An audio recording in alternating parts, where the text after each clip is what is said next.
news on the disappearance of Gabby Petito. Newly released body cam footage adding to the mystery of what happened to the missing Long Island woman who vanished on a cross-country trip with her boyfriend. Thanks for being with us. I'm Steve Lacey. That body cam video from police in Utah shows officers talking to the 22-year-old Petito and her boyfriend, Brian Laundrie, after getting a 911 call about a domestic incident. This was back on August 12th, but no one's heard from Petito since late last month, and tonight her family is pleading with Laundrie to come forward as they wait for any word about their daughter. JODI Goldberg's live outside the family attorney's office in Bohemia with today's developments. JODI. Steve, good evening to you. What a story. Laundrie's family has not said a word to date, and today the family attorney hasn't either. Gabby, meantime, her family is growing even more frustrated as they continue to beg for help. We've just been fighting this morning. Some personal issues. Newly released body camera footage shows missing Blue Point woman Gabby Petito and her boyfriend Brian Laundrie with officers from the Moab City Police Department in Utah. This on August 12th, just about 2 weeks before the 22-year-old disappeared. So I've been building my website, so I've been really stressed and I didn't really believe that I could do any of it. A 911 call reported a domestic incident between the couple. He would have let me in the car before. And then why wouldn't he let you in the car?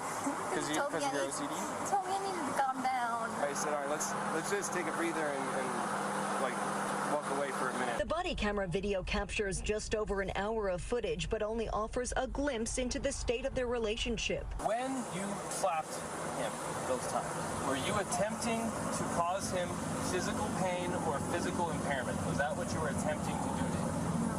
No charges were ever filed by Moab police. Officers described it as a, quote, mental health crisis, advised them to separate for the night and regain control of their anxiety. I want you guys both to be tonight away from each other, relax, breathe. What happened after is still being investigated, and it's a complex task. What we do know is that 2 people went on a trip and only 1 person, Brian, returned home. I'm asking for help from everyone here.